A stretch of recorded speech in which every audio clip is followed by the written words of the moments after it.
This is the Western Obsessions TV podcast, where hunting's not a hobby, it's an obsession. All right, guys, welcome back to the Western Obsessions TV podcast. On this episode, I got a pretty cool guest here I'm pretty excited about. This guest has been in the industry for a while, for a long time, done some really cool things in the industry, from working with brands like Yeti, the Outdoorsman Sportsman's Group, Meat Eater, a lot of cool brands. He has now founded Woodside Media, the Woodside podcast, and something super cool we're going to talk about, which is the Hunt in Common nonprofit. My guest is Ben O'Brien. Ben, thanks for coming on, man. I appreciate you.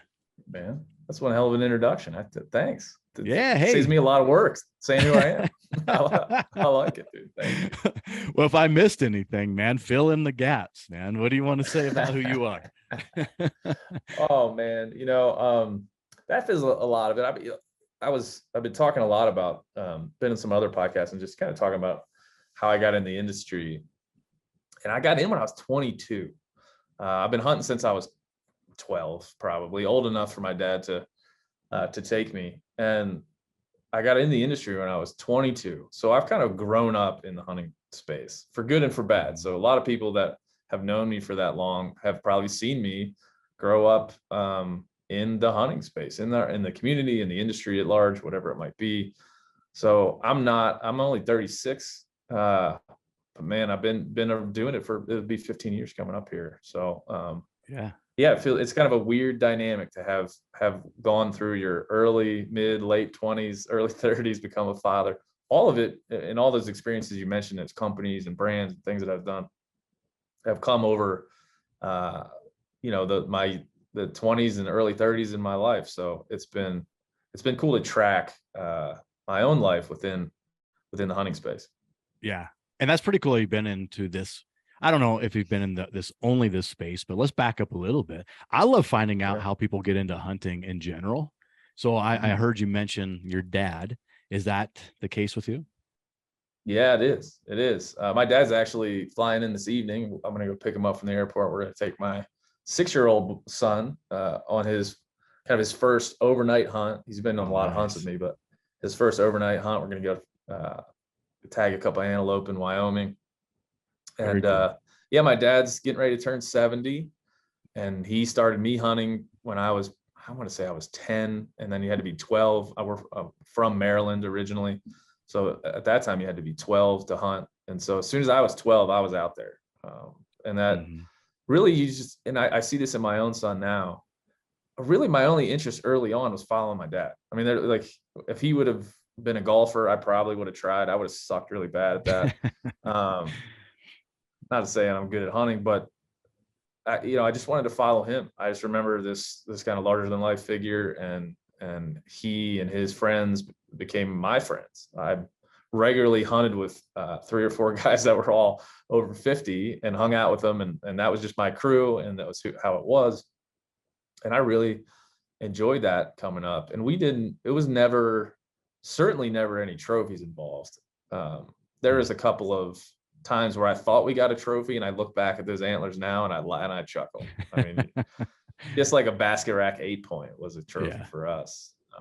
And so, I mean, I was really just tracked by my dad. My dad and his friends. We had a neighbor named Bill Miller, and he was a mentor of mine. He was my dad's age, and kind of filled in the gaps where my dad wasn't there working or whatever it might have been. But my dad really was there most of the time, and we had an amazing experience growing up hunting deer. And I shot one of my first deer with a Hawken 50 cal muzzleloader. So I remember patching round ball in the early days. Yeah. Just kind of so much of that. I remember the first time he let me sit by myself, but he was like 50 yards over the hill where I couldn't see him.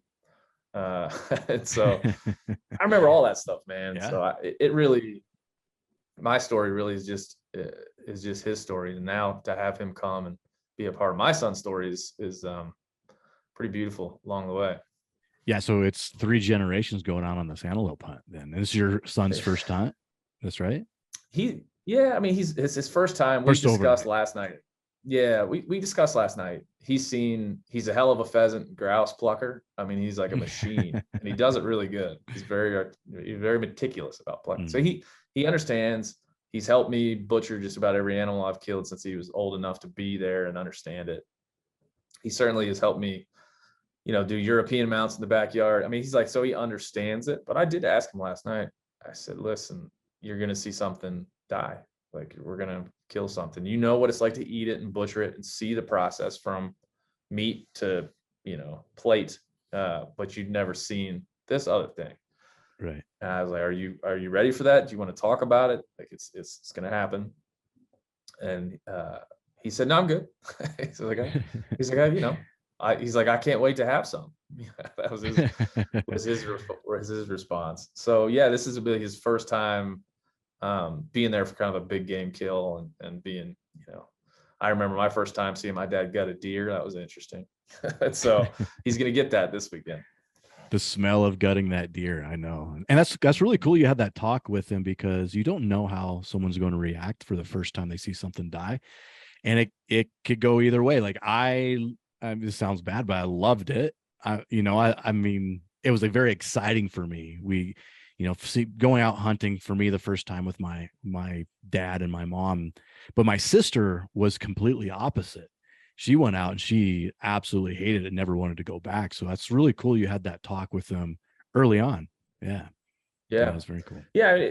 He's a nonchalant kid anyway. I mean, he's not really, he just kind of takes everything in stride, it seems, these days, even as a 6-year-old, which is amazing. But yeah, I think I introduced him to fishing, I think when he was about 2 or 3, and when we were, catching bluegills, and he was reeling them in, and every single one he wanted to keep. Every single one he wanted to fillet and make fish sticks out of. So we did that for years, man. We years and years, we'd go and catch, a bucket full of bluegills and sunnies, and we'd go back and fillet them, and he'd cook them up and fry them up, and he'd love it. And so he got that from the beginning. I think all kids really do, though. I mean, most kids, if you ask them outside of the context of anything else, just like, do you want to keep this fish or throw it back? I think most kids say, I'm trying to keep it, man. I just caught this thing. Yeah. Throw it back. I came here for. I didn't want to throw it back. So he was like that from the beginning. And then I just kind of really intentionally made sure he understood what was on his plate and that he had worked a little bit. He'd help me make the burger, help me make the sausage, or help me, or stand there while I, cut steaks or whatever it was going to be. And then we pick huckleberries and raspberries and thimbleberries every year. We pick morels every year. So he gets it. He gets it from a level that I never probably did at that age. So we'll see. I'm hoping that translates to, kids do science experiments in school where they dissect things and there's guts and things involved. So it's hopefully, maybe it was for you too, like just this learning thing of like, what is this like? And this is interest. It's not gross. It's just it's kind of like a science experiment. Yeah. At some level for them. And so I'm excited. I have no idea what's going to happen. Been looking forward to this for a long time. We tried to do it last year, but kind of COVID got in the way, and there was too many people applying for antelope tags out there in Wyoming. So there has been a pretty good increase of new hunters coming into it, and which is great. I mean, we can go down that we'll go down that maybe here in a little bit, but so all right, at 6 years old, obviously he's not old enough to pull trigger yet, so it must be you or your dad's tag, is that right? Yeah, we got 2 tags. So we'll hopefully kill a couple of bucks, and we're going to hunt on my buddy's place. I've got a public land, I got a Montana tag where we'll hunt public land, and then a couple of tags to hunt my buddy's ranch down in Wyoming. And so we have plenty of opportunities, and we're going to be sleeping in tents and rolling around. Luckily, the weather's going to be pretty good, so won't be any real challenges there, which around here, as you well know, you never really know. This is the time of year where it could either be -5 or 60. So like we're going to get the high end of that thing. So I mean, we're going to really, and my son also has stayed during elk season this year, stayed a couple of different cabins with me while I was hunting and just hung out and been a part of that. He can blow the hell out of an elk call. Their little vocal cords can just make those high pitched sounds. and he has a little bow that he shoots and stuff like that. So, in my own family, I really got into hunting. My brother has never done it, so I have a 2-year-old and 6-year-old. So I don't know if that's going to happen with me too, but there's so many stories of that where it doesn't always carry over. Right. So you have a 2-year-old, your 6-year-old, bring the 6-year-old out on his first overnight hunt, that's super cool. And your brother doesn't hunt. So there's just you and a brother. Do you have any other siblings? No, just me and a brother. He's an older brother by about 1.5 years. And I would say I have one story that I don't know if he'll like me telling or not, but I'm telling it anyway. Do it. He's my older brother. He picked on me for years. I got to do something to get back at him.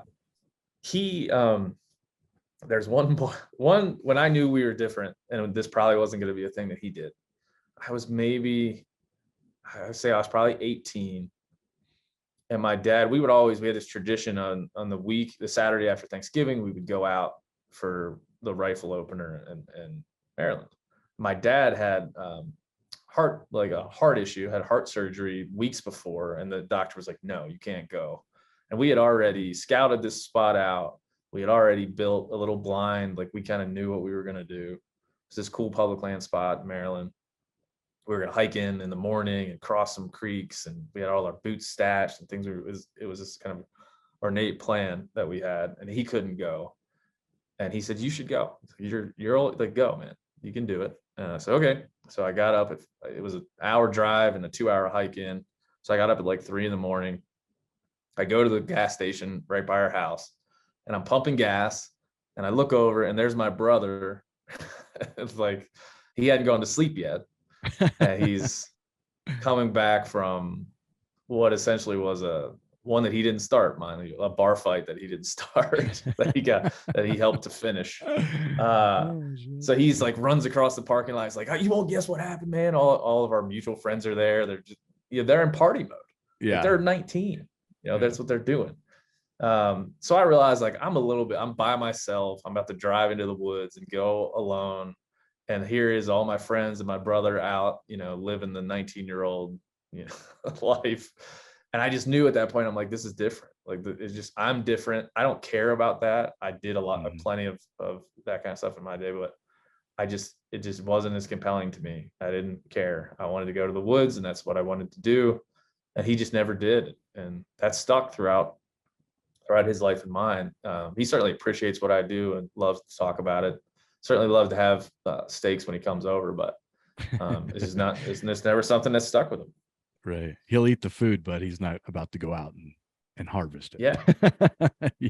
That's it. Yeah, that's it. And he lives in a different world, so it's never really been a thing between us in terms of, like, it's certainly, we haven't done it together, but it certainly hasn't, been an opposition to us having a great relationship. But it's just, it's funny how, some people pick it up, some people don't, whether it's just situational, where you just didn't get introduced the right way, or, it's just not something that's a part of who you are, or it's because it takes a lot to hunt, as you well know. Like, it's not a small endeavor. It's not a thing you do once every year. Yeah. I mean, it's something you end up a lot of time, a lot of money. Go into it. Oh yeah. So growing up whitetail hunting, how'd you get into the Western side of things? Man, I'm so thankful I did. I remember my first job out of school was at the NRA. And at that time, I just whitetail hunted. And all my friends whitetail hunted, and that's kind of what it was. So I always wanted to be like the next Bill Winke. I remember. Oh, sure. Really wanted to be Bill Winke. Then I got to meet and hang out with Bill later on in my career, which I thought was the coolest thing ever. That's cool. But I did want to be kind of a whitetail guy, because I figured at that time, everybody, 10, 12 years ago, and still to this day, you have like a lane that you pick, right? You're a whitetail guy or whatever. So I was going to be a whitetail guy. I even had a whitetail blog early on at American Hunter. A blog seems like a weird thing to say these days. They're still out there, and there's still people out there blogging. They're like, no, I'm not tweeting, blogging. And so I really, and I love whitetail. I still do, man. Being up in a tree at dawn and like hearing the leaves crashing and having a buck come, like, that's just, to me, every time I get to do it now, I miss it so much. And I try to do it every year. But really it was public lands, man. Like the idea of public lands was what drew me to it, because I grew up in Maryland where there was some scant public lands here or there, some state forests that were small tracts that you could hunt, some larger tracks. When I was growing up, you couldn't hunt on Sundays. You know, there was all these kind of like weird rules and restrictions around hunting. It was hard to waterfowl hunt unless you had access somewhere. And then, so I moved to a couple different states. I moved to Illinois for a job, Peterson's Hunting Magazine, and then down to Texas for Yeti. And in moving around to those places, I realized, holy crap, having access to the game that you want, that you can hunt anytime that you want, is what I need. I want it for my kids. I want it for myself. And then I got through the industry and just through my own efforts in hunting, I got to go hunt out west a ton and killed an elk a year every year for 5 years living in Texas or something, whatever it was, an elk a year. Every year I lived in Texas, I killed an elk in the western states somewhere, Utah, Colorado, Montana. And so I just fell in love with it, man. I just fell in love with this idea that there was this vast place where you could just go do whatever you want within the bounds of our laws and regulations. And it just felt different than having small tracts of land or fighting for access or, you know, things I saw in Illinois, like, you know, the duck blind raffle where you go stand in a parking lot and drink beer with a bunch of guys and you get, then they raffle off like a chance to sit in a duck blind and hopefully not get shot by somebody else. Like it. And in Texas, it was all about who you knew, right? Like, and so that's what drew me to it. And also elk obviously drew me to it as well. But now that I live in Montana, you know, I just got off a 2-day bird hunt where we just freaking hiked our butts off and, you know, saw a bunch of amazing country. And I don't know, I must have hunted elk probably 15 days in September this year. And so I'm getting ready to go do more of it. So I can't imagine it any other way. And I'm not leaving unless they kick me out. I feel the same way here in Colorado. I grew up in the Midwest, grew up in Nebraska, whitetail hunting, you know, pheasant, turkey, and it was pretty easy to get access. I'm a little bit older than you. It was easy to get access when I was younger with some farmers or just wanted all the deer to be dead because they're eating their corn, right? But as the hunting industry became more of a money game, that changed a lot. And then it was really hard to get access and there was not a lot of public land. So as I moved to Colorado, man, I just love the adventure of, man, I could just get out there on top of a mountain. And it was just the adventure of all that public land just was very appealing to me too. Yeah, it was kind of like, to me, it was walking through this door and realizing, oh, like, I've never seen the movie about Narnia, but I think they walk through a door and there's this whole other world. Yeah. It's kind of how it felt to me. Like there was this, I walked through this door and I was like, oh my gosh, look, not only is I think the first layer of it is the opportunity, the idea that you can, especially in Montana, there's so many species. There's so much, the season is so long. There's so many things you can do. There's so many places you can go. I mean, it's endless. That's part of the challenge, in fact, is that there is so much opportunity. Right. And that just felt, so that's like the first layer for me, that opportunity. But then I started to then think about, well, how do we maintain this? What's the structure that maintains this? What are the things that threaten it? Like, what can I do? What can I learn? Who can I talk to be better at stewarding this? Like, what are the, you know, what don't I already know? What's this a model of conservation that we have? What's this, you know, really drove me. Public lands was kind of like the thing that drove me to learn more about our American system of conservation funding, about things like Pittman Robertson, you know, about Endangered Species activists. It's like the history of how we got to where we are. And I remember really there was a moment when I realized that I didn't know enough. Like I hadn't done the work to be a representative for hunting. Once I realized how much I needed it and how much it was just a part of who I was, you know, hunting on public lands and having people ask me questions about like, well, how's the system of public lands work? I was like, well, I think you just buy a license and go. But so I really forced myself then, knowing that this was an important thing to me, to learn more about it. And it's just like, there's such, like we are in a moment now that is so incredibly special and cool. And I think about it as just like an East Coast kid that came out West. When I get a moment to reflect when I'm in the elk woods, when they quit bugling and they quit talking to me and sit, reflect on like, this is what I'm doing is such a unique thing, not only among the American population, but among the world, and the system that I'm paying into, this public land system I'm a part of. Man, it's a privilege to be in this, particularly this moment in time generationally.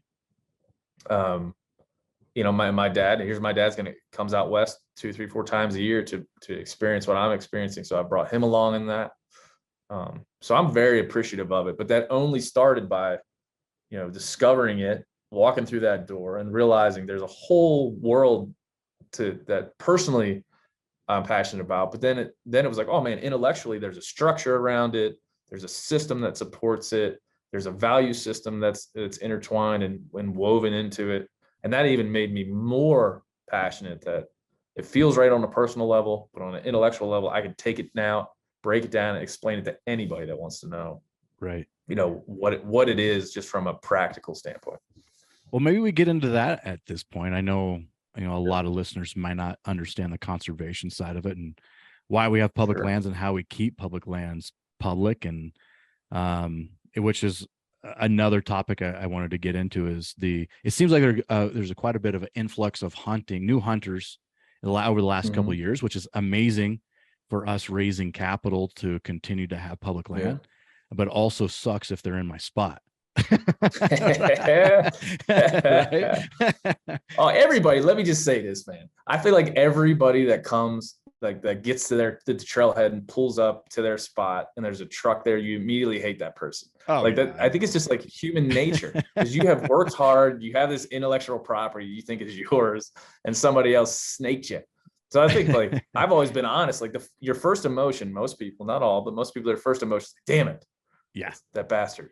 Yeah. And I think that's okay. Like, that's fairly normal. And it is, you know, it's something that it's a paradox, man. It is like the definition of this paradoxical world we live in, where I'm an evangelist for hunting. I love it. I want to promote it in the right way. But I also realize that comes at a cost to the resource, possibly to me personally, but also to the community that I roll in.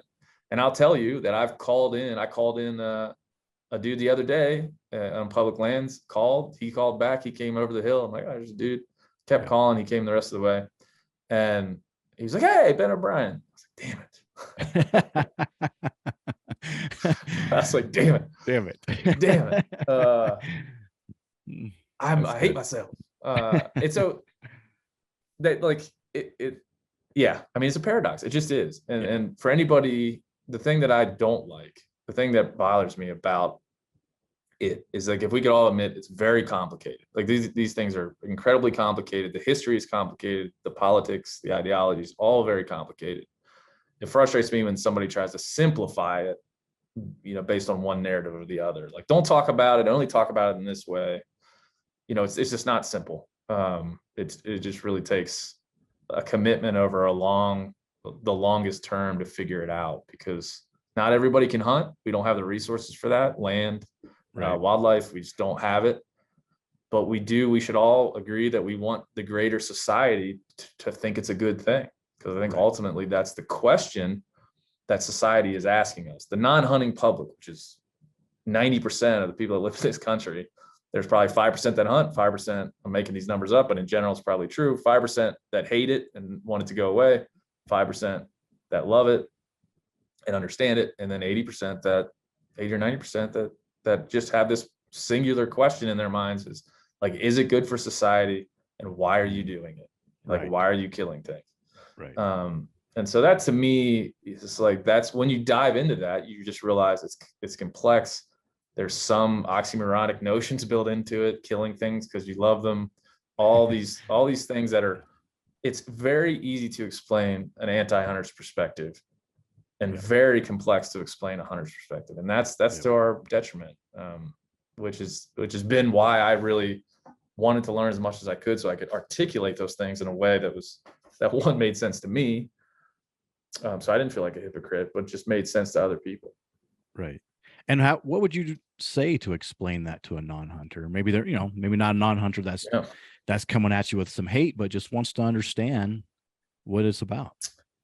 Yeah. I've the way that I've tried to approach that. I did a podcast called Hunter and Vegan. I got a buddy of mine. His name's Robert C. Jones. He's a animal rights ethicist at Chico State University. Also a vegan. Oh boy. But oh yeah. I gotta listen to that one for sure. Yeah, it's cool, man. Because I'm friends with the guy. I like him. Like when we hang out, I have a good time. He wears scarves and like pointy-toed shoes and stuff. He doesn't wear like Schnee's boots or First Light or Sitka. He doesn't know what that stuff even is. But we hang out, like we have a great time. And the purpose of our podcast was to take our disagreement and break it down into chapters and ask questions like, is killing moral? Can killing be moral? Right? Like, are animals, does sentience matter? Some of the things that he pushes on, he's a philosopher too. So he asks me all these philosophical questions and tries to get me, tries to stop me. But it's fun. And I look at it as fun.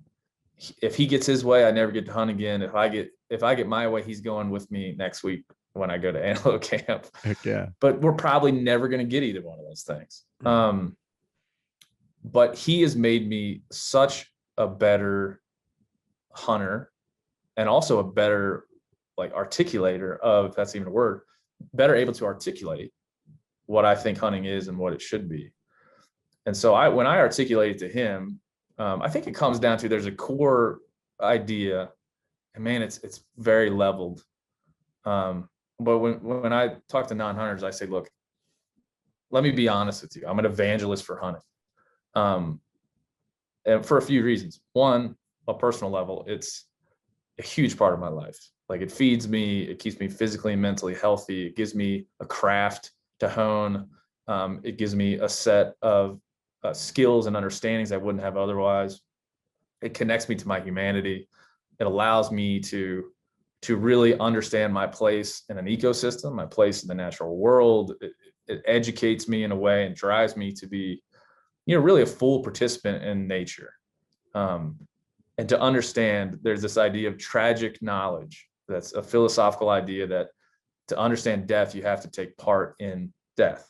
And we're all scared to talk about death. We're all scared, especially in the natural world. We have proxy executioners going out to kill our food for us. Right. And not only do they do that, but then they package it up and sell it to us in like the most simplistic way ever. That's why I connect with vegans more than non-hunters probably, because at least the vegans are trying to figure it out. Sure. Like they're taking a different tact. I don't necessarily agree with their tact, but at least they're trying to do the same things, which is like break down our food systems and see where that system is not set up to benefit us. It's set up to profit off us and not benefit us. Mm-hmm. And so, you can talk about those things forever, but I recently have just been talking to people about how if you have a problem in your life, I bet I can help you solve it through hunting.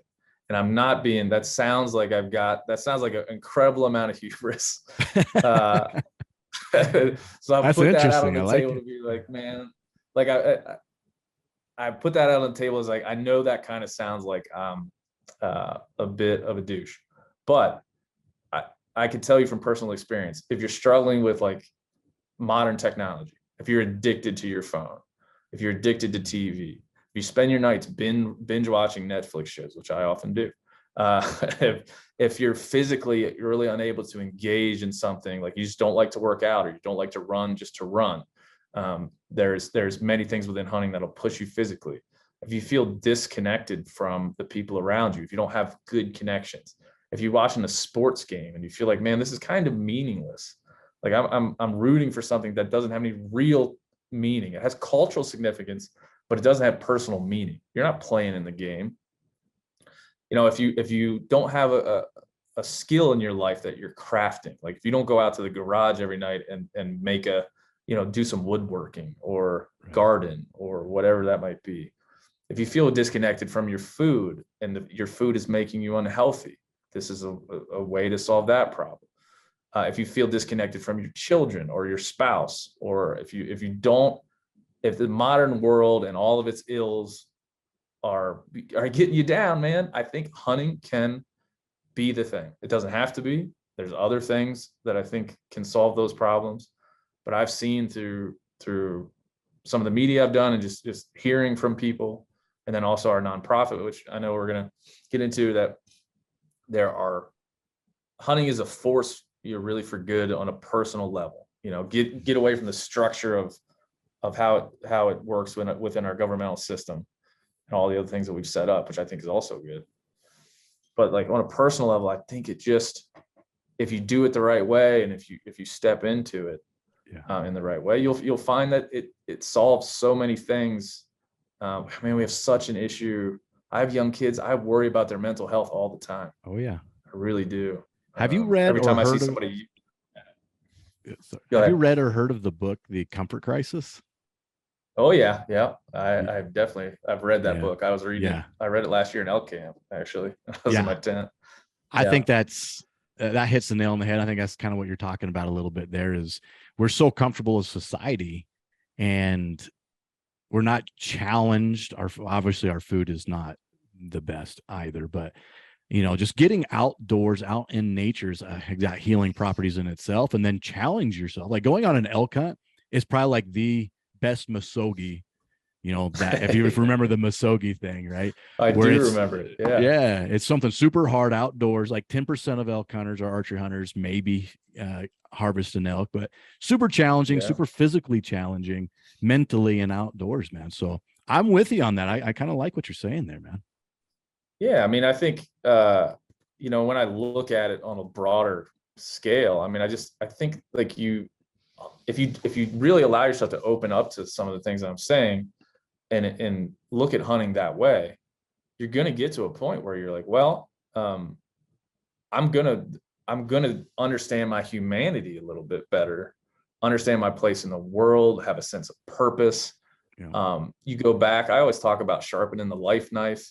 Like you go back, I remember you go into a situation in the wilderness where you don't have society's comforts, right? You think that when you go back to society, you'd be like, a hamburger or a couch. My experience with it has been like when I go on like a 2-week long, and I've done a couple of these where it's like you fly on a plane, Northwest Territories, you fly on a plane and another plane, then you sit at an old dingy hotel and Yellowknife for 4 or 5 days. And then you go out and you spend 10 days in the wilderness and you come back. Because you had to hike down from camp to go get water every time you were thirsty or every time you needed to refill your container, you get back to the world and your perspective is like a little bit of traffic, no big deal. Sure.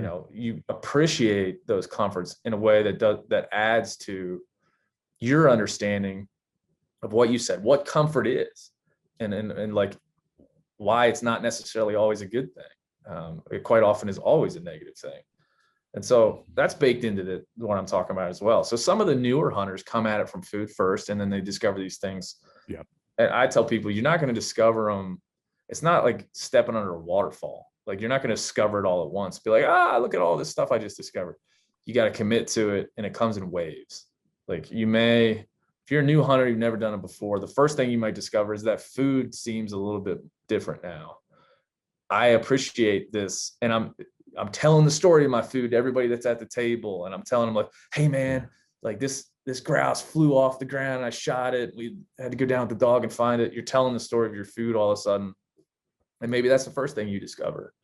And then maybe the next thing you discover is you don't want to sit on the couch anymore and watch TV. Like that's not compelling to you. Because the game of hunting, I think this is an important point too.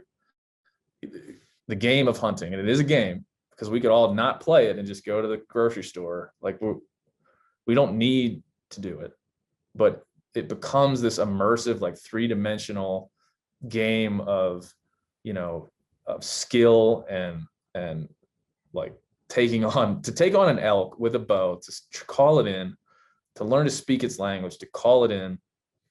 I mean, it's like that's the most immersive thing I've ever done in nature. Oh yeah. Same thing with turkeys, or anything else. And so it just becomes this thing that I've become real passionate about these ideas because I've experienced them myself, and my I have family members that have, and then I've just seen so many people from different walks of life take to it um, in a way where I'm like, man, it's maybe these things aren't infallible. There's many imperfect things about what I'm saying, but I've seen it so much that I'm really confident that I think, given the right opportunities, people can, it can change their lives. And the comfort crisis, like Donnie Vincent is insane. Yeah. By the by, I know Donnie pretty well. He does insane things. What I'm talking about, he does on a regular basis, like 21 days in Alaska, right, or whatever it might be. right. And so I can't remember the author. What was the author of the Comfort Crisis? Shoot, I don't remember either, but I remember it was about going on a hunt with Donnie. Donnie's insane backcountry hunter. Like he's a biologist and lived in the back, like, and studied wolves and done all these things. And so that's also where hunting kind of reveals a lot about who you are. Like what type of hunting. We did an elk hunting podcast here recently. We were talking about the levels of elk hunting, like the levels of the craft of elk hunting. Right. The first level is like saw an elk. That was cool. That was cool. Saw one. Sweet. Like they exist. Yeah. And then the next level might be, for depending on how you track these things, like that might be getting close enough to knock an arrow. One responded to me when I bugled. That might be the second level. The third level might be, I'm going to go and draw my bow and maybe get a shot and miss, or I'm going to interact with an elk in a way that I might have killed it. And the fourth one is I killed one. Right. The fifth level of elk hunting might be I killed one 2 years in a row. And the sixth level might be I can take what I've learned over these first 5 or 6 levels and go to any state and apply. Go to any state that has elk and look at a map, find elk, call them in, and repeat that success. And then you're kind of into the expert level. If this was a video game, you're kind of into the expert level. You now have those skills. And so it does translate to game theory. It translates to these things where people want conflict. They want to challenge themselves to succeed and go up and up and up. And hunting has these like insane, like the variability of those levels is insane. And once you become an expert, then you can bring other people along and take them through those levels. Yeah. And the great thing about the West is that once you feel like I got friends that that are just playing around now with elk. They're like, I'll see if I can kill one this year with a longbow. And then I'll see if I can call one in. I'm only going to kill one if it's 350 plus. And those guys, they're experts. And so those levels, I think, are very personally enticing for me because it's endless. As soon as you think that you have it, don't have it. Right. So that's a thing that keeps me coming back beyond what I feel like are the parallel benefits of food and conservation and things like that. Yeah. For me, a big part of it is the simplicity of you're out in nature. You're only really worried about a handful of things. You have one big goal in mind. You're after that harvest. That's your goal, but that's 10% of what you're really doing. And it's all right. Where do I get my next source of water from? How's my food source? Do I have shelter? What's the weather like? And that's the only thing that you're thinking about. And that's very pleasurable for me. When I get back into the real world, I'm like, a day into it, God, how did I get so busy and so much stress so damn fast? That's what really I enjoy. Yeah. Yeah. That's another big part of it. I remember a couple of trips I've done that are a bit longer where I would hold off turning my phone back on for, like, I'd be on the plane looking at it like shaking, like, I don't, shit. Oh my gosh. I know when I turn you on, I know that the whole world now has access to me. And that's the other part of the kind of like what hunting helps you realize. It doesn't solve our addiction to technology, but it gives you perspective in your own experience. Like we have existed as a species for millions of years without everybody in the world having access to you at all times. Oh yeah. And that's a big stress, I think, on most modern men and women. Doesn't matter who you are. So at least you get perspective. You're not all of a sudden unless you're gonna go like on Walden Pond and just live in the woods and I've thought change about everything. it. So I think about it every day. Every time somebody pulls out in front of me in traffic, I'm like, I know there's a cabin somewhere where that would never happen. So yeah, I mean, it's when you start talking to non-hunters about it, it's just, and I think they can see it, that it's more, it's just more. It's more than food, it's more than killing, it's more than any one component. And if you're able to meet them on an intellectual level and say, like, if I was to strip away the personal benefits, which would be hard to do, but if I could do that, then I would have to look at it from a structural standpoint, from a societal standpoint, for the broad context of what it's done, as a mechanism for wildlife and wildlands, like as just on an intellectual level, you can understand it. I could explain to you these things. I would explain things like the public trust doctrine, which means that the wildlife agencies via the states hold wildlife in trust for the people. We own the wildlife. If the wildlife is on your land, you don't own it. You're holding it in trust for the people. That's a very democratic idea. Everyone should be able to understand that. And everybody should know that we came from, this country was formed around this idea that the aristocracy is what we were running away from. Right. And in England and a lot of places, there's still this kind of underlying thought that hunting is for the aristocracy. Like, right, you have an estate, it has game, and the people that get to hunt it are the privileged few. Yep. We don't have that here. We have this very democratic idea of the public trust. And then we solved, in 1936, President Franklin Roosevelt said, let's get a bunch of people together. It's the first National Wildlife Conference. 2,000 folks showed up to it, and it really formed our American system of conservation funding, which is a more modern term that we use. But it basically said, we're killing all this wildlife. We've extirpated so many species. We have to reinvent how to value wildlife in this country. Not only do we reinvent that value, we have to reinvent how we intertwine commerce and all the things that matter to economical value. How do we do that for wildlife? They came up with a piece of legislation that was called Pittman-Robertson. At that time, it was taking existing excise taxes and they were 11% excise taxes and applying those to wildlife, to go back to state wildlife management. And it was the Wildlife Restoration Act. It was passed in 90 days. They had this big conference. And I think something that a lot of people don't understand about Pittman-Robertson, I've heard this said and said incorrectly, is that initial wildlife conference had bird watchers, it had garden clubs. I've looked at like the flyers for that wildlife conference they put out in DC. You can go find them. And there's like the flyers are like a gathering of people that care about wildlife, a gathering of national stakeholders that care about wildlife. In 1936, you're talking about the Great Depression. Oh, yeah. So we had an enlightenment around wildlife during a time where people were struggling to live. I can't even imagine what it must have been like. And so like that, there's moments like that through hunting, like I went back just to know. I just wanted to know and know it well. And that's part of our history. And then that piece of legislation turned into, those excise taxes, and that piece of legislation turned into things like Dingell-Johnson, which does the same for fishing tackle. People don't understand that, as you can tell, I could talk about this forever, man. But it's good, man. It's good stuff, man. So, and it needs to be talked about. So what a lot of people don't understand about our system of conservation funding is that the manufacturer of the goods essentially pays the excise tax.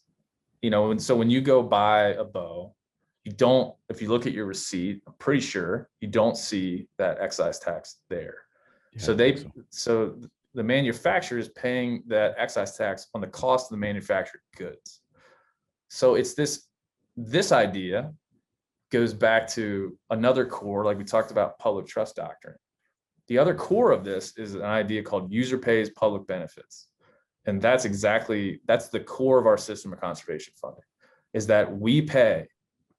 So the public benefits, this includes the duck stamp, right? So Hunters pay a certain amount each year that goes into a duck stamp, but that money goes all back into wildlife refuges that the public gets to use. A lot of people don't know that the duck stamp is a ticket into any wildlife refuge. If you have a duck stamp, it gets you entry into any paid entry into wildlife refuges across this country.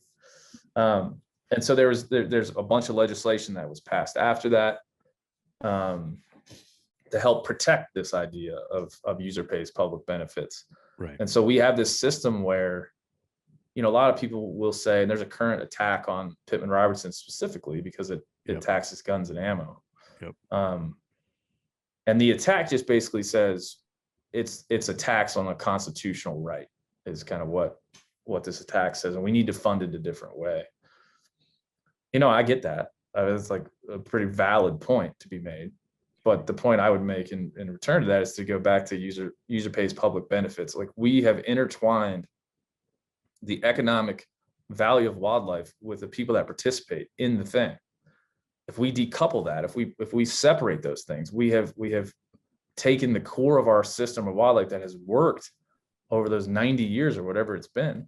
Yeah. And we've taken that interplay away. And this specific bill, the Return Act, out of a Republican congressman named Clyde out of Georgia, has put this out there, has talked about it a lot.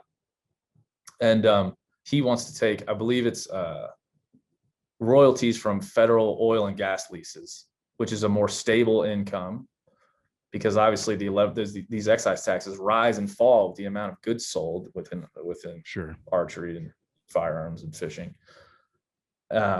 So he says, well, that'll put more money in the coffer of Pittman Robertson, but what it does is it connects what pays for wildlife to something that has no investment in wildlife at all. Right. It's no longer user pay.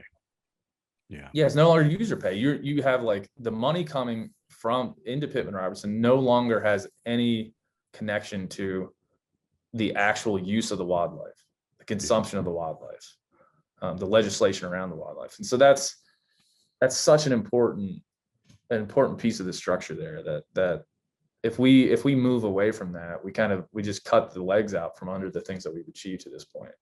And it's been working. Like, our wildlife have been thriving. The elk numbers are the best numbers we've seen in years, and everything's been thriving. It's been working. Yeah. It's like on a broad scale. That's an easy one. You're like, man, we extirpated pretty much. I mean, talk mallard duck, white-tailed deer. There's more white-tailed deer on this continent right now than when Christopher Columbus hit it and thought it was Spain, or thought it was wherever he thought he landed, India.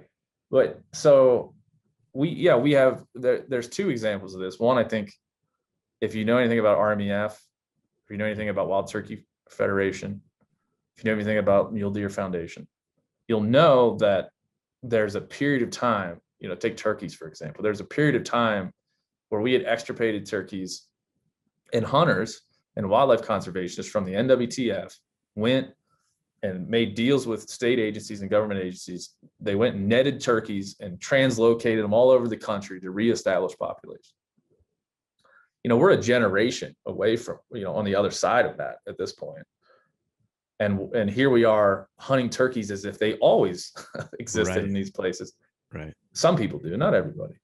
But it's always to return to the other side of that coin is some of the populations of turkeys, Tennessee, Georgia, I know for sure Arkansas.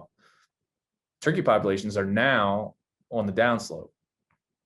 And the cool thing that goes back to user benefits, user pays public benefits, is that these states now, under our model of conservation, are basically saying populations are going down, we're going to hunt less tags, we're going to change regulations, we're going to manage for hunter opportunity, take away some hunter opportunity so we can manage for the overall health of these wildlife populations. And that's kind of the core concept at work. It's easy to say this all works when everybody has a turkey to shoot or an elk to shoot or whatever. Right.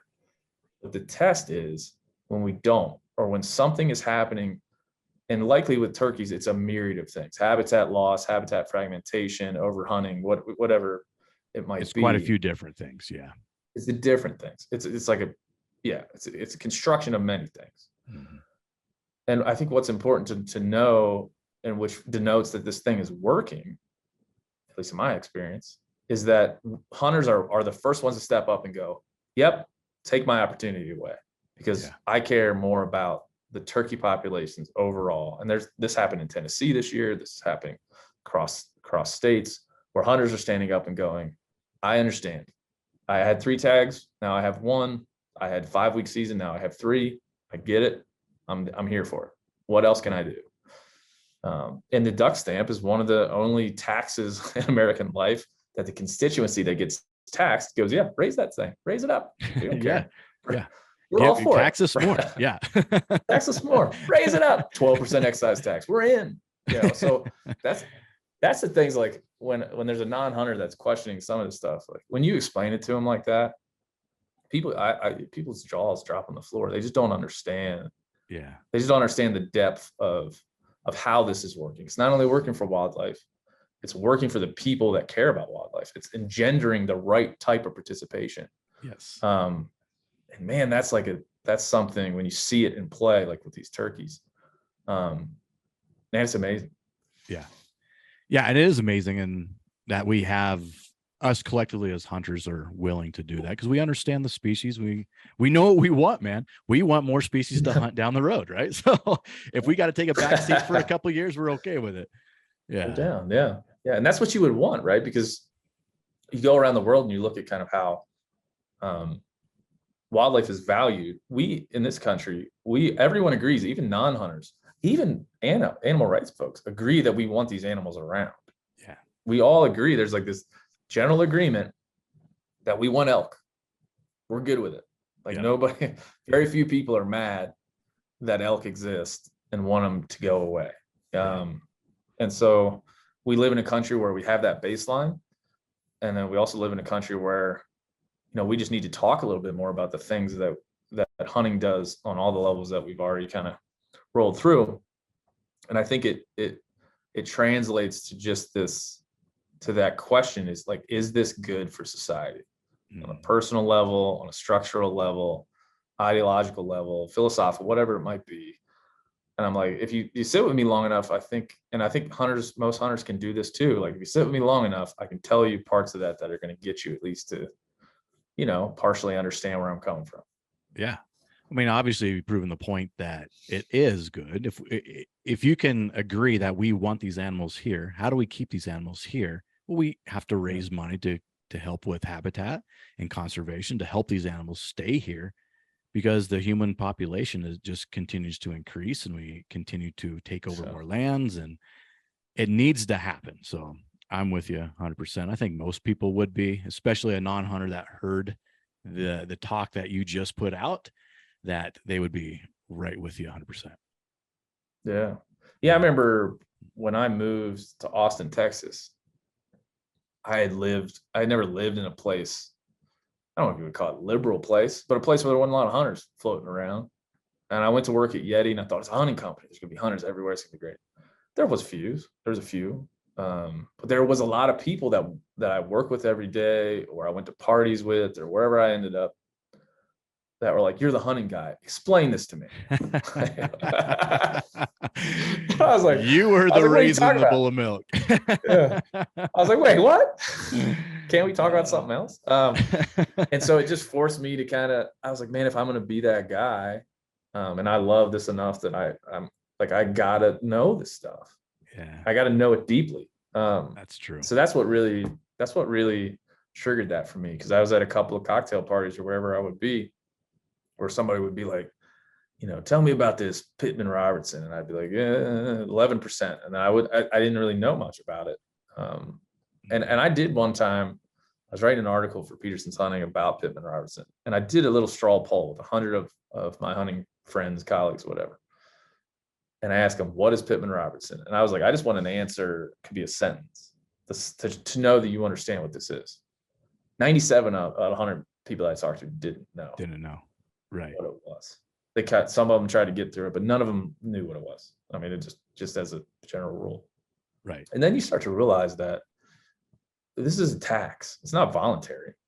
Like you can hunt and don't have to know this. You don't have to know this. Like you buy your license, you buy your goods. The American system of conservation funding takes this in as a mandatory thing. You don't get to opt out. It takes in your money. And we can talk about it if you want the detailed, ridiculously mind-numbing process of how they dole it back out to the states. But like it's just a mandatory thing. And then when you buy your game regulation, when you buy your license, you get your little book. There's nothing in there about it. Right. There's not like a primer in the beginning that says like, hey, here's how we got here. Don't want to do this again. Here's our model of conservation. Here's our system conservation funding. Here's all the things that here's the world that you're living in without even knowing it. And so most hunters, it's not put in front of them, really. Right. They just know if they want to continue doing the hobby they want to do, they have to end up paying money, and okay, I'll pay it to go hunt. And man, that's a really good point. It should be in the forefront of hunting. It should be in the forefront of that brochure or magazine. It should be out there. And I don't know why it's not. Maybe it's fear of hunters rebelling against it, but you wouldn't think so if they knew what it was going for. It was sustaining their hobby that they love, right? State game agencies are probably like, there's enough to understand that people, there's enough in the game regulation, but that people aren't going to read. We can't add more to it. But I do think hunter safety does teach a lot of these concepts. Right. But it's a 2-day class, and they have the thing now where you can just take it online and click through it. And it's not enough. That's not enough. It's kind of just got to be ingrained in the community. I mean, it just has to be. Yeah. At this point, if it's not, we're kind of missing an opportunity to, the ultimate opportunity is not to bring more people in, although that's important too. But is to talk to those non-hunters and be like, look, you're probably never going to do this. You're welcome to come over to my house and get some meat whenever you want. You're probably never going to do this, but if you do, I'm happy to explain to you. But let me give me 10 minutes. I'll explain to you why it's good for society and good for me personally. And at least you can go away happy. That I'm not some murderous bastard because of the heads on my wall or whatever. Yeah. So at least you can do that with someone that But on a broad scale, you just got to continue. Like, we have to continue to answer the question. It's like, is this still good? Is this still useful? There's some shadowy corners in hunting that always end up being shot. The light shines on them in the popular press before any of the stuff we've talked about already. So, for sure, it's part of it. As part of it, man. And that's talking about all this stuff. I know you have a nonprofit that you had started, and let's lead into what you're doing now, man. We could definitely get into your background. You have a very interesting, and I think it's very interesting, very cool background with some cool brands that I'd love to pick your brain at some point. But for your time, what are you doing now, man? Tell me about the Woodside stuff, and tell me about the your nonprofit. Yeah, man. I got to a point where I thought I could do this on my own, and now I'm in this point where I am. It's 70% exhilarating, 30% terrifying. trying to create these things on your own. But I worked for Meat Eater for about 3 years. I was one of the first employees that they hired when they were starting the big incorporated thing, and I was able to help build that in some ways, and got a lot of perspective out of that, and got a lot of ideas that I wanted to put forth, and thought I could. And so when I left there last year, I really committed myself to not only the nonprofit that we'll talk about here in a minute, but being able to have media that was independent, that certainly had partners and brands and third parties that were involved, but I could really drive independently, and this is a whole nother podcast probably, but there's a lot of self-censorship that goes on in any media outlet that is in the corporate world. Any corporate media outlet has a series of triggers that lead to censorship. Sure. It's usually just PR. It's usually just public relations. What's good for the brand? What's good for the brand? Most brands is not to have negative press. It's to have positive press. So if you want to say anything that might be true and necessary, but not good for the corporation, it generally gets shoved under the rug. And I don't know if we talked about this, but I have a journalism degree. I was always wanted to be a reporter. And I remember the days when reporters, Woodward and Bernstein, were like these white knights going around, fighting against power and stuff like that. Like that's kind of who I always want to be when I sit down and think of what I'd like to do. So Woodside for me was one, just the mechanism of breaking away from that corporate media structure. Man, the corporate media in hunting has given me my life, my career. I love it. I'm not here to beat on it all that much. I just do think that being able to say what I want and really sit down and think about exactly what needs to be said, good, bad, and different, and go back to my journalism roots is really what I wanted to do with Woodside. So that's, Woodside is the name is really, it's the street I grew up on, basically. That's cool. Yeah, but for me, it's more of being able to have these conversations that are needed and do it from a centrist position, someone who cares about wildlife, somebody who wants to get it right, and has a little journalistic training to maybe break things down. So that's what I like to do. It's what gets me up in the morning from a media side. So we tried to do that with Woodside. We recently went into mountain lions in Texas, which is a fun one, which is a fun debate, and got a guy named Ben Masters who made a film about Texas wildlife called Deep in the Heart. Had Matthew McConaughey. That was the voice of it. It was really good. It was an amazing film if you haven't seen it. He is in the center of this controversy about mountain lions in Texas. Mountain lions in Texas currently don't have any regulations around them. There's two distinct populations in South and West Texas, and you can kill them and trap them ad nauseum with no regulation. And then, so he and a bunch of other folks got together, created this group, Texas for Mountain Lions, and they're pushing for regulation, population studies and regulations. All of this goes along with our model of conservation. That's exactly what our model of conservation says to do. Exactly. It says to look at the populations. If there's a distinct population level success, and we introduce regulation via hunting. We do that with every other game species across this country. Mm-hmm. So that's kind of what they're calling for. On the other side is a dude named Cable Smith, he's got Lone Star Outdoor Show. He's an outspoken kind of right-wing character. And he believes Texans for Mountain Lions is an anti-hunting group disguised as a pro mountain lion group. Oh, shoot. So he came on the show. I know, dude. It's great. It's a thing. He came on the show and talked about how there was individuals on the board of Texans for Mountain Lions who had protested predator hunting contests and were part of a thing called Project Coyote, which is pretty controversial down across the country when that aired. It was very negative on predator hunting. So he believes that it's the slippery slope is engaged through Texans for Mountain Lions. They're calling for regulation, but then the next step is to push for banning, once it gets to that point. So that's what he believes. Right. And so there's a big debate down there in Texas about what to do. And so we did 2 episodes, tried to suss that out, tried to ask each one of those 2 guys what their goals are, why they're saying and doing what they're doing, and what they think is best for mountain lions, best for the resource ultimately.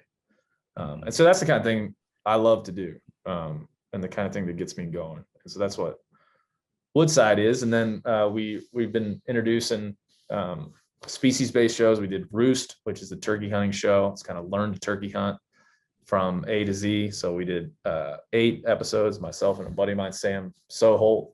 People probably know him as the public land bus guy, maybe these days. All right. Yeah. He's a good buddy of mine. It's been around the industry forever. So we paired up, co-hosted a show called Roost. It's really 8 chapters of learn to turkey hunt. We started with Will Primos and went into the biology and natural history of turkeys, and then into conservation, and then in how to kill them and what to do when you kill them if you want to eat them. And then we did the same thing for elk here recently with a podcast called Wallow. My buddy Sam Lundgren and I co-host that. So we've got a bunch of stuff on the network. I already mentioned Hunter and Vegan, which we did earlier this year too. Yeah. So maybe cranking out podcasts. So podcast, but structured in a way, super educational. It looks like you've done multiple segments of a topic for your podcast, but at the same time, almost like an online educational, I want to say maybe not course, but something similar. Yeah. We were trying to call it like an introductory, the thing before you learn specifics. I felt like with elk, we started with Randy Newberg, and the idea was to start with defining an elk hunter, which is a lot of what we've talked about already. Like, who are you when you become an elk hunter? Why are you doing it? Why is it beneficial? What's the thing? And Uncle Randy's the perfect person for that. And then we went to the RMEF and got a couple other biologists and started talking about the natural history of elk, how they get here, conservation of elk, and then the biology of elk. We went through all of that in 3 episodes, about 4 hours there. So we felt like before we get into how to kill them and what to do, we want you to know the basic premise of elk. Like, what is it? Why do we hunt them? What's important about us and them and us? What goes through their head when they do things? Where are they each time of year?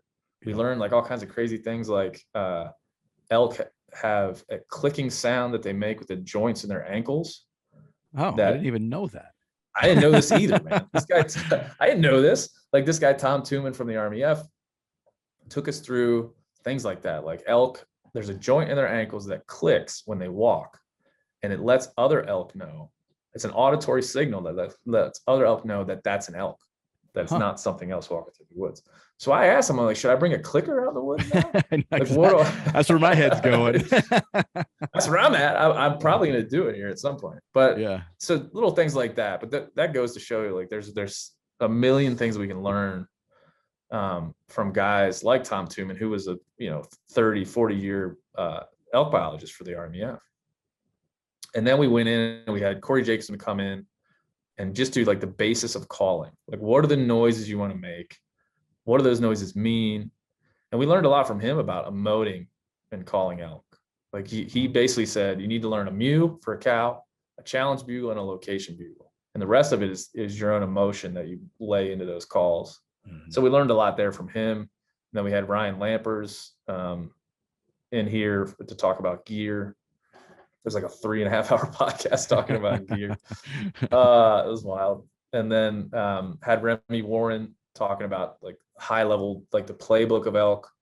And then had Jason Phelps talk about how to go from elk hunter to an elk killer, how to like be consistently cutting your tags. Yeah. And then had a buddy of ours, Ty Stubblefield, who's a bit of a Montana elk hunting legend, talk about packing out, what to do, and grizzlies and all those things. So we tried to lay it out, and we try to be extensive to say, like, this is, if you listen to all 11 hours of this, you're going to get, maybe not a full lesson of elk hunting, but you're going to understand like how we feel it breaks down from A to Z. Yeah, that's super extensive. And in my little circle of the world, I'm the hunter guy, right? So I have a bunch of friends that are now trying out hunting, and it seems that no one wants to just go do a deer rifle hunt. It's always, I want to go from zero to the hardest thing I could possibly do, which is an archery elk hunt. So I'll try to help my friends out as much as I can. I'll take someone new out in the woods each year for a few days, and we'll go elk hunting. But man, that's really good, because I didn't even think about, but why do you want to do this? Who are you, and who do you want to be as an elk hunter? That's really good, man. That's a really good point. It was a good, like, Randy Newberg, when you get to, it was a warning.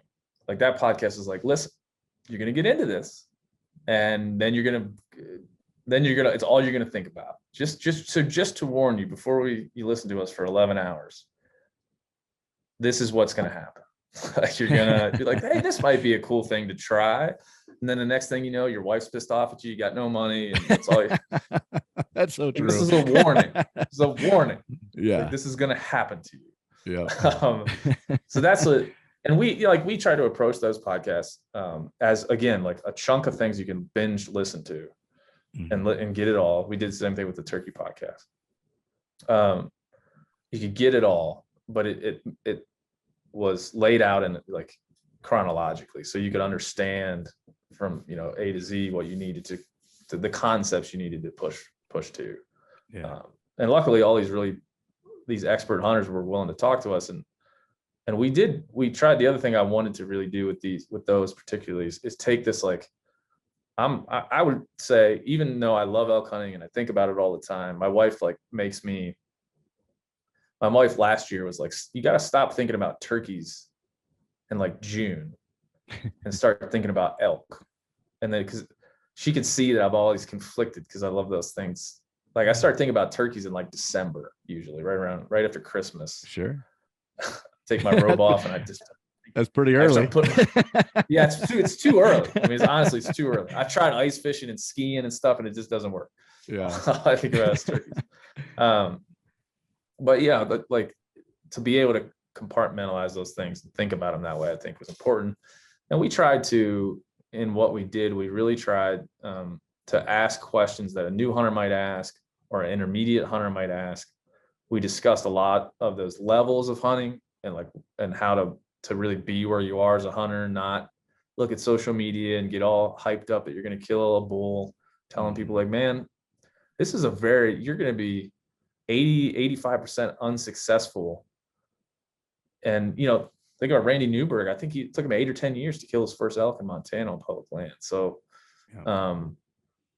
just try to give people that context too. It's like, if you want to do this, and I'm all in, if you do, you're going to just be prepared for a lot of failure. Yeah.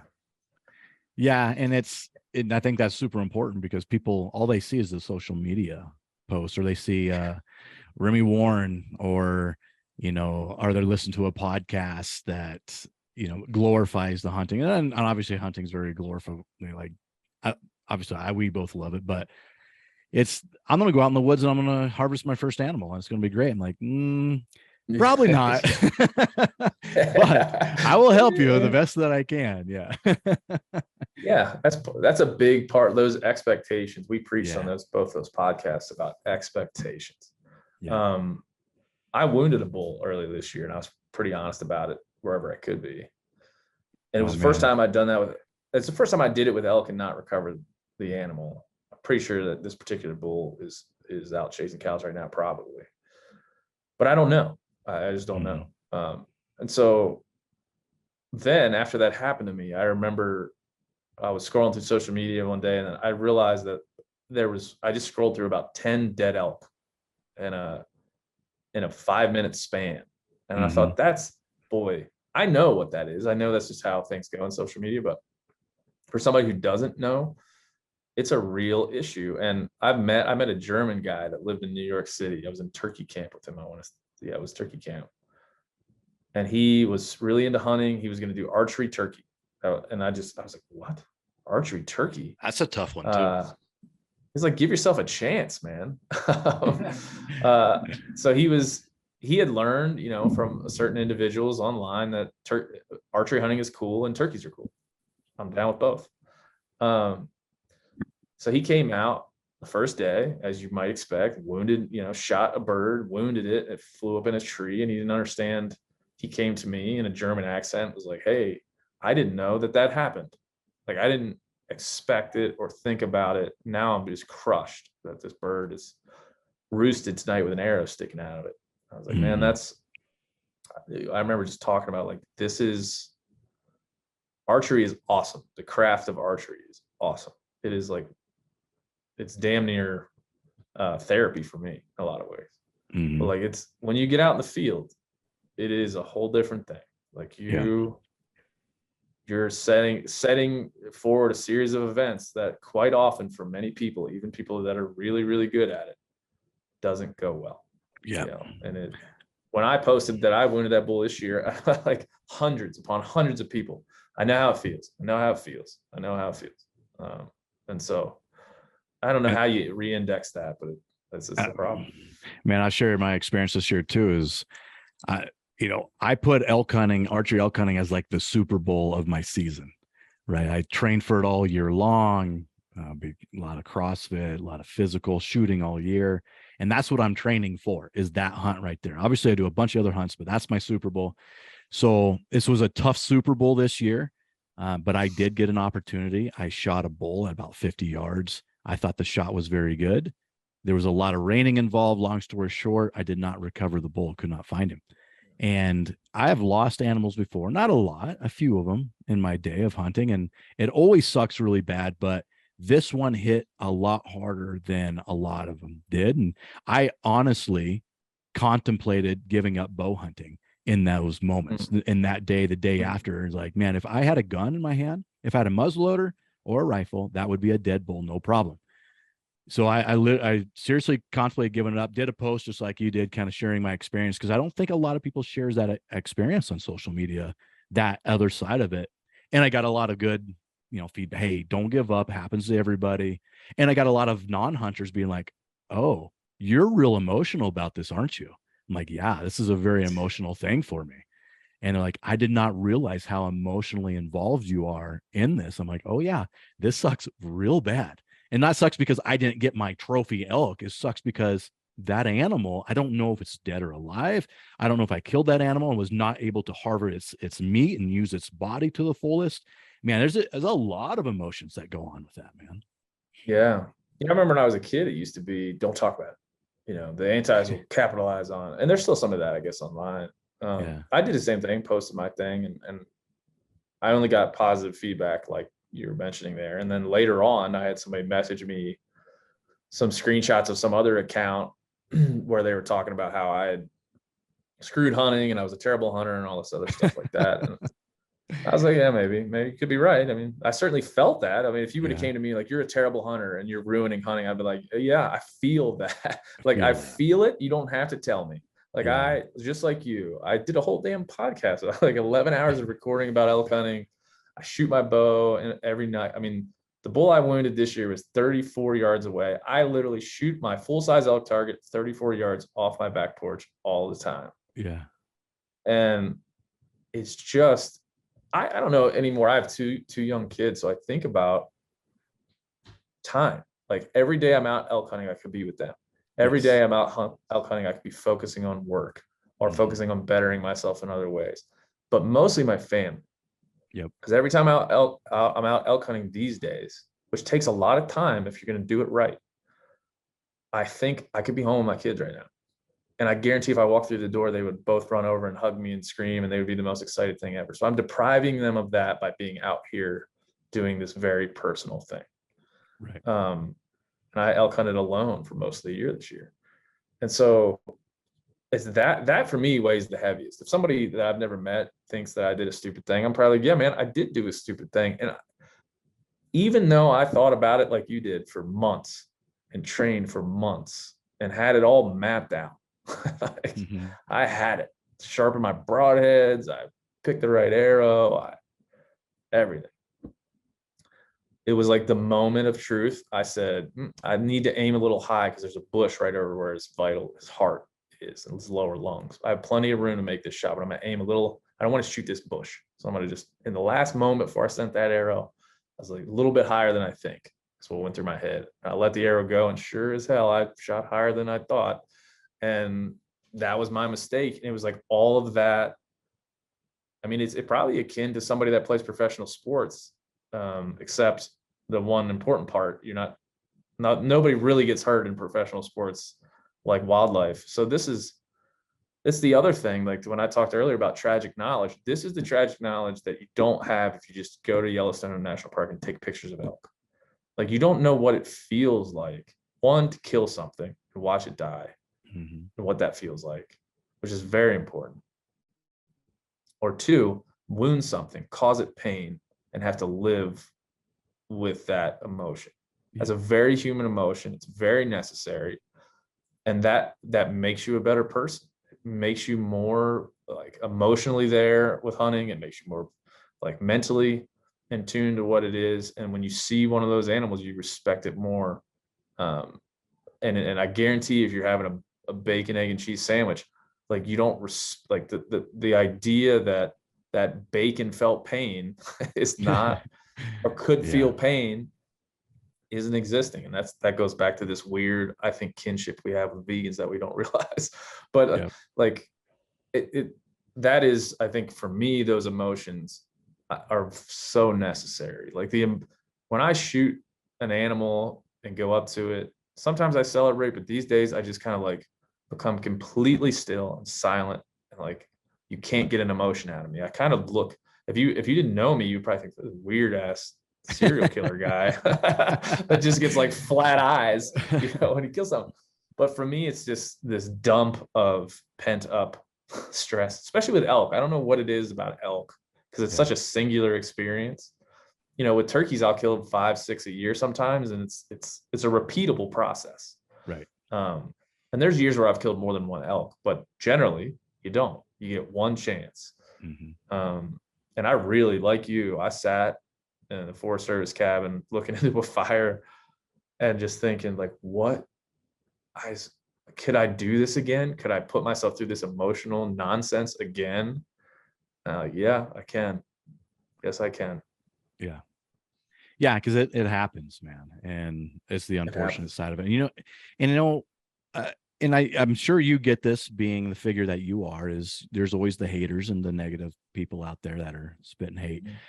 And it's not the people that aren't hunters, the non-hunters that bother me. It's not the Yeah. vegans or the people that, because there's not as educated in this world. And I understand that and take it with a grain of salt. No big deal. It's the other hunters that are spitting hate that really bother me. I've got a video that's kind of gone viral a little bit on my YouTube channel, and it's me. It's just a crazy weird shot. It's a shot on an elk that the elk ended up jumping the arrow. Actually, heard the arrow coming, spinning. I ended up spining him and following up with the second shot, but it just looks kind of crazy. And I got so much hate from so many hunters that I'm like, man, you're a hunter. We're supposed to be a family together collectively in this. And that's what bothers me the most, is the negativity from other hunters, not the people that have no clue about hunting. Cause I understand that. I take it with a grain of salt, but Right. yeah. Right. Well, I think, like I said, anti-hunters or animal rights people, I understand. Like, I understand that. Yeah. I get it. I don't, it's just a different way to get there. Like, I always describe it like with those folks, you realize like if you started standing back to back, you started in the exact same place, you're standing back to back, and then you started walking away from each other. And eventually you got far enough away from each other that you forgot where you started. You forgot that you both started, vegans and hunters both started like, boy, this world is confusing. I would love to have some control and some power and something. And this kind of seems wrong, that we kill shit in warehouses and slaughterhouses. It seems wrong. What can I do to solve that problem? And vegans go one way, we go the other, but we started in the same place. Right. So I do feel it's like this has happened over time, like a stranger kinship to them than to many hunters, because hunting, the industry itself, I've been in it for 15 years and talk about how awesome it is. And it is. I could talk all day about things I've seen hunters that have big profiles do that I didn't agree with, in the pursuit of their own career, or the pursuit of looking a certain way, or the pursuit of, so there's a lot of, I would say, a lot of incentive structures within the hunting industry that don't align with the values that we talk about. It just is true. And I'll sit here and argue with anybody about it. Like, there are incentive structures around being a personality in the hunting world that kills things. That if you care about the numbers, you care about the engagement, care about all the things that businesses care about, that you care about showing success more than failure. And I've seen some of the top names in hunting do things that I know is outside of their personality, in pursuit of, I paid $75,000 to go on this elk hunt and bring a camera crew. And if we don't kill something, we don't have a show, or we don't kill something, we don't have a story. Right. I get it. I'm there too. A lot of times I'm like, I really want to get this done. But there's this thing about hunting where you often are like, the virtues of it are often very personal and they are not seen. So like when I was hunting by myself when I wounded that elk. I didn't tell anybody. Nobody would have known. Right. I could have went and got another arrow, put it in my quiver. Nobody would have known. Yep. Nobody would have known. But one of the things I think hunters, as I've gotten older, I try not to preach at people about this, but I do believe it to be true, is that it's a very personal thing, and you have to let hunting engender that responsibility in yourself, that you're responsible to do it right, and you're responsible to tell the stories, even when it's hard, even when you didn't go right, or even when the things that you set out to do didn't go the right way.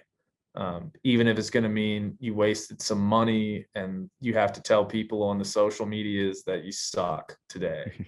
Like, it's a personal thing. You are watching you. It's a mirror. Hunting is a mirror that you look into, and whatever you get to see what's looking back. That's good. And so many people forget that. forget to use that to make themselves better. And I have forgotten it many times. But these days, I'm like, if I look in the hunting mirror and I see somebody who has manipulated things, lied about things, said things that weren't true, shot an animal and didn't show the whole thing, it's just like, that's on you. You're looking in the mirror. You're the only person that was there quite often. Right. So it happens. I've seen it happen within brands. I've seen it happen to hunting celebs and people that have notable personalities. I've seen it happen just to regular folks. And so it's a challenge, man. It's a challenge to do it right. It is a challenge, especially when you have all that pressure, because, I'm trying to build my brand within the hunting industry, and, it's hard not to be successful on a hunt, because I would like to be known as a successful hunter. And Right. I don't want to be known as the guy that goes out and takes his bow for a hike, but yeah, but it's hard, man. It's really hard. I have sponsors that are like, did you kill something this year? And I was like, no, didn't do it. Kind of sucked. What are they going to get out of it? They're going to be like, hey, this guy we sponsor sucks. That's not a thing. That's not what they want to say. Yeah. And obviously the sponsors want more attention on you. If you're successful, you get more attention. And like you said, you got a lot of money wrapped up in these hunts away from your family, man. There's a lot of pressure to be successful. And just in this last hunt, I just realized, hey, that's not reality. That's not truth.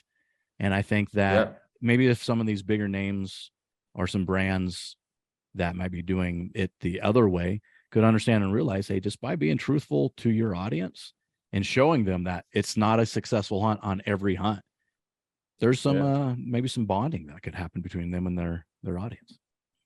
Yeah. And just admitting that it's hard to translate all this into something. It's hard to translate hunting into a 22-minute piece of content, or it's just hard. That's why podcasts, I think, sometimes can be helpful. Yeah. Because you can dig in and figure it out. But I'm as conflicted as anybody. So I'm not sitting here telling anybody who's made a mistake or anybody who's done something like that oh, they don't belong. I think they belong just as well as anybody, because all of us that do it, in the public eye have made some error in judgment. There's things that I've said that I take back right now. I one time said that we should stop doing grip and grits. I said that a lot in public. And if I could go back and talk to 28-year-old Ben O'Brien, be like, no, man, that's not it. That's not what you're right in the premise, but the delivery is all wrong, man. Sure, you're way wrong. And so that is the thing that I will say about our industry and kind of the things that run parallel to it. That's frustrating, because we're not giving each other a real, honest look at what happens. And even when you talk about poaching, I've never been convicted of any wildlife violations, but on the same time, like there's probably things that I've done that would have been wildlife violations that I had no idea that I was doing. Right. And so when someone gets convicted of a wildlife violation, it's important to like see the context of what's happening and judge it within that context. But yet, if somebody's on top and they commit a wildlife violation, we rush to tear them down before we even get to like talk about the context of what's happening. And I'm all for whatever punishment needs to be leveled if somebody makes those mistakes. It is important to own up to those things. So I'm not saying some poacher ought to get off because they're infallible like the rest of us. You get punished. In it.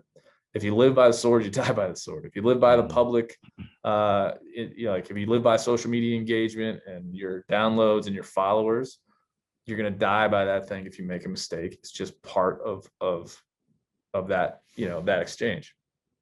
But people just rush in and hope to tear things down.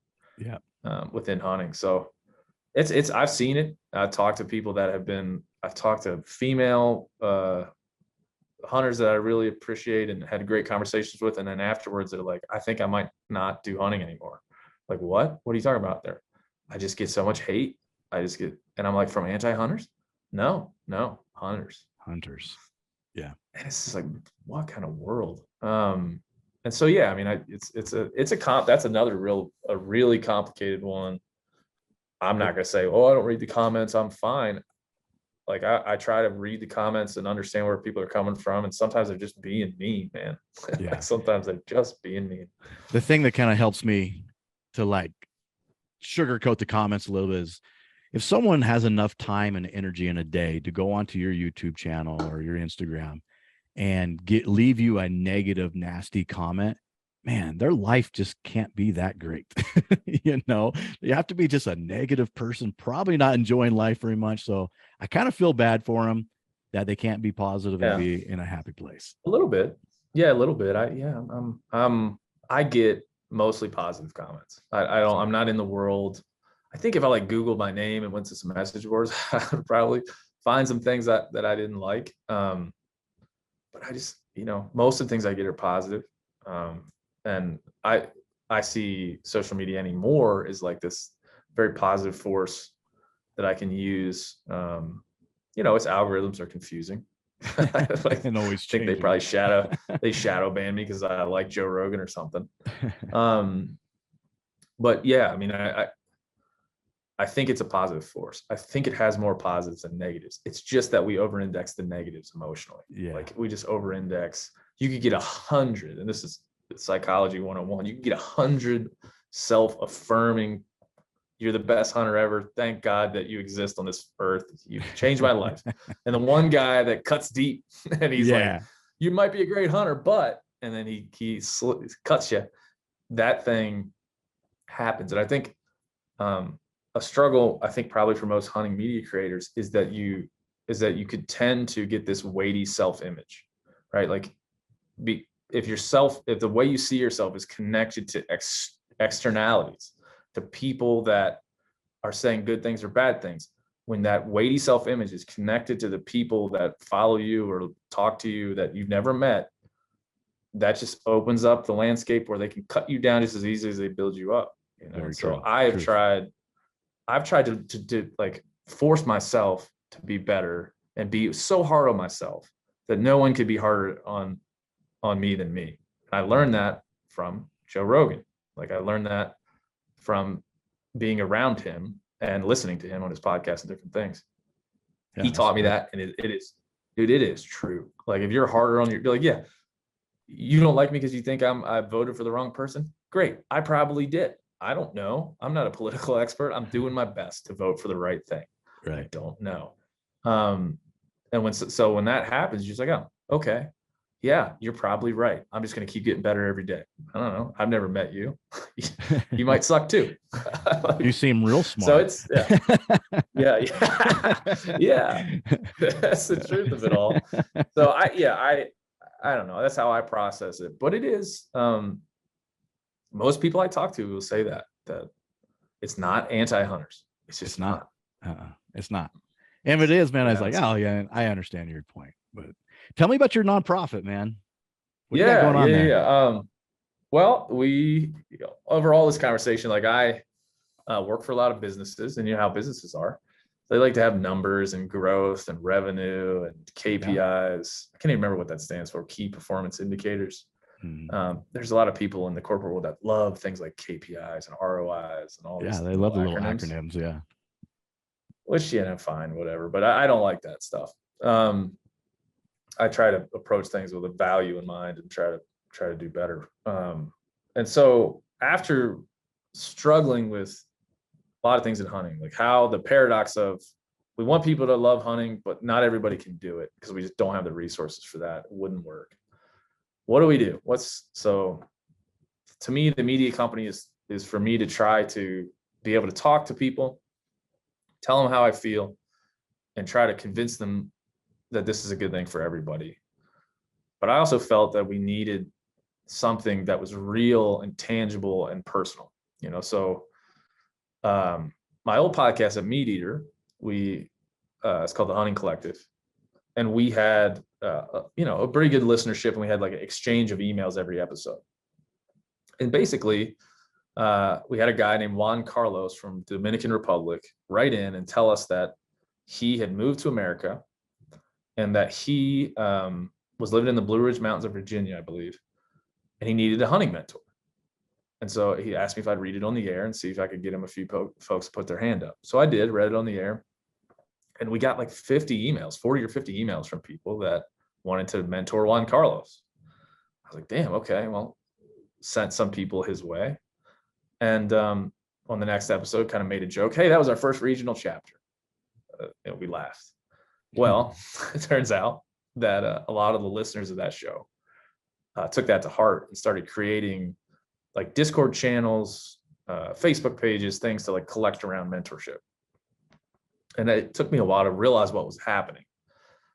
And once I did, I said, man, I got to get ahead of this. We got to figure this out. Like, people really want this. And so I made a call on the podcast. If you want to lead a chapter, email me and we'll organize this. Please, God, let's organize this so it doesn't go off the rails.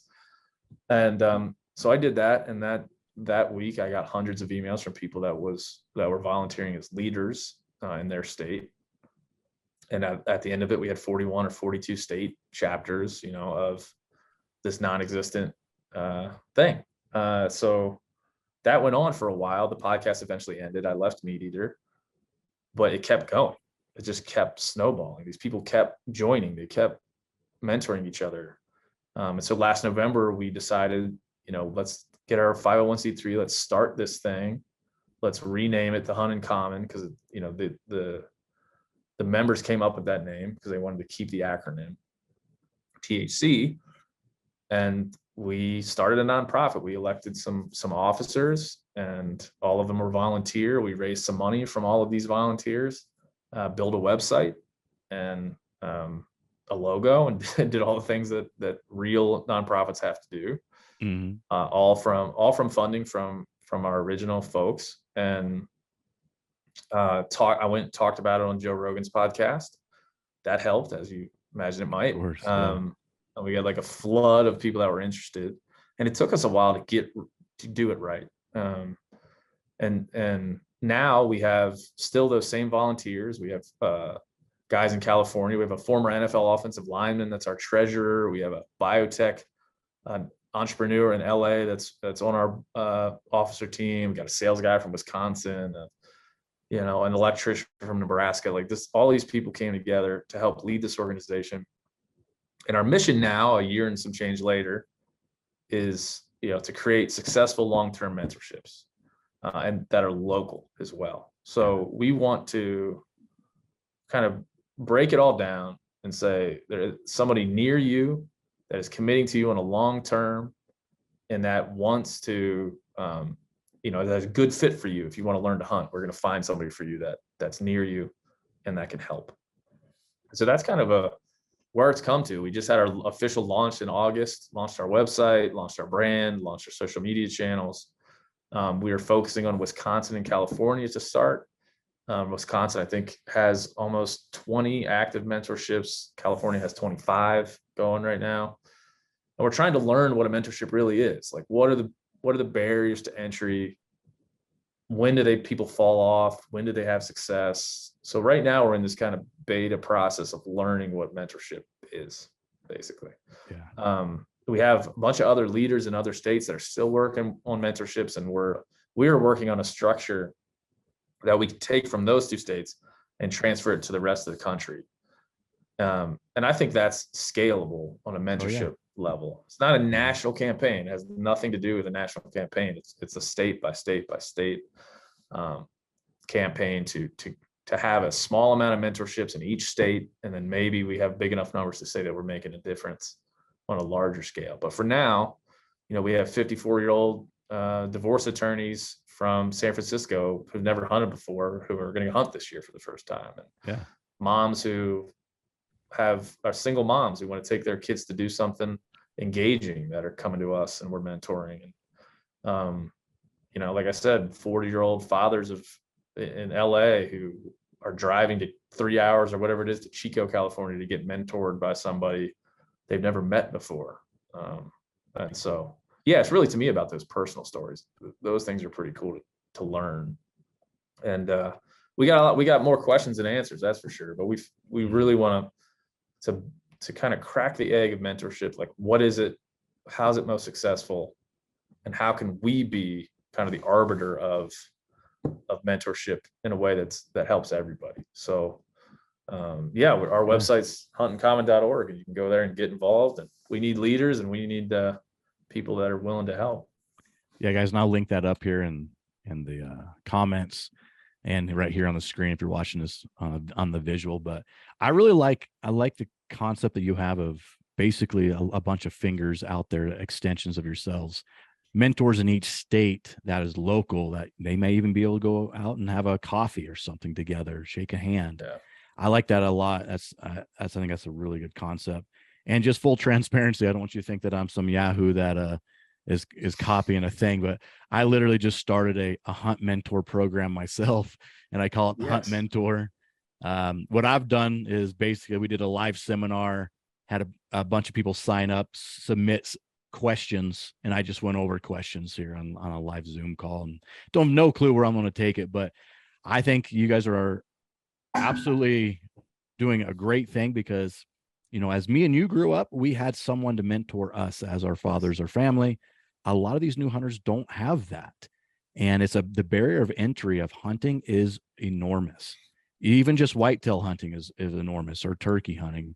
I couldn't imagine the barrier of entry to go on an elk hunt if not having that mentor figure. Yeah, what we've also learned is that it happens differently in different states. Like it just happened differently in Wisconsin than it happened in California, because there are different challenges in those places. Mm-hmm. One of the things that we found out was, because California is a much bigger state, it was hard for people to gather. So they were doing digital gatherings. And maybe everybody in California is like kind of alcoholics, but they kept doing happy hour. I don't know, like that's good. For them, it was like whatever. It was a happy hour. In Wisconsin, maybe they just drink all the time, so they just got together like for hunts and different things. It's just like different. The Wisconsin folks were doing banquets and doing squirrel hunts and doing gatherings, and the California people were getting together for happy hours, because a lot of them were professionals that had commutes and different things. So I think part of our learning thus far is that if we're going to figure out how to make mentorships work, and that's part of, like, we wanted to have a simple mission, which is like create successful mentorships. That success is the part that we need to figure out, and that we're working really hard to figure out, which is, I was looking at some of our numbers the other day. We had 94% of our mentorships in California had some interaction, like had a phone call, had an interaction. 64% got in the field and 20% killed. Oh, if we could maintain that, dude, let's go. Yeah, let's do it. But to your point about what you're doing, I have realized since we started this thing, there's more mentorship organizations than I ever could have imagined. Like I could ever. And I think it's because it feels really cool to do. It feels really, it's like very good. Rewarding. Yeah. It feels good, man, personally. And so I hope at some point there's enough people that are interested that we could create some sort of coalition and all come together and go, like, we're all mentoring. Like, what piece of the pie can we focus on? How can we help each other? I've been talking to, like Hunters of Color. There's another one called newhunter.org. Man, there's just a ton. And through my brand work, I've gotten to know that pretty much every major conservation organization has some kind of adult mentorship program baked into what they do. Yep. And so it's happening. We're doing it. And it would be nice one day to be able to understand the scale at which it's happening across all the folks that are engaging in it. Because again, we were talking about kind of, the negative things about the hunting community, but there's a million positive things. Oh, for sure. Very few negatives. But to me, this is one of those things because it becomes personal. You can see it. Like you teach somebody how to hunt and you can see it. And also you personally know what it feels like to pass that on. So it's cool. For me, it's been a way to balance that corporate stuff, balance that need for data and engagements, and to somehow like make an algorithm out of the thing I care about. Like I don't care. Like, I don't want it to be an algorithm. I don't want to introduce hunters to each other through some algorithm on social media. Right. Like I want to introduce them by like in an analog way. Just this, you seems like you would get along with you. Go for it, and we'll help you along. Yeah. Right? Go hang out. It's going to be great. And so we are going to create a digital product for the Hunting Common that helps people along, that has like a community base and has all the things people do. to build websites. We're going to do that, but that's not who we are. We are people that are going to put in the work to make this thing happen. And I think I've seen that in our industry. A lot of people like, oh, we're going to create a website, people will use it, and that's why we're going to be successful at this. To me, it's a bit of the opposite. We're going to create it because you kind of have to. It'll help. Yeah, it'll help, but it's not the thing. Us is having someone there willing to lead, willing to help, willing to bridge the gaps that exist. And we've seen, man, we've had like a weird year and a half where it was kind of a joke at first, and then it wasn't. And then we didn't know how to build a website. We had to raise some money, and we had to figure out what website it was we were going to build and how we were going to talk about it. I was kind of nervous about talking about it because I didn't want to disappoint people that wanted help. Like I'm in Florida and I want help, and I said, well, sorry, we don't have anybody in Florida yet.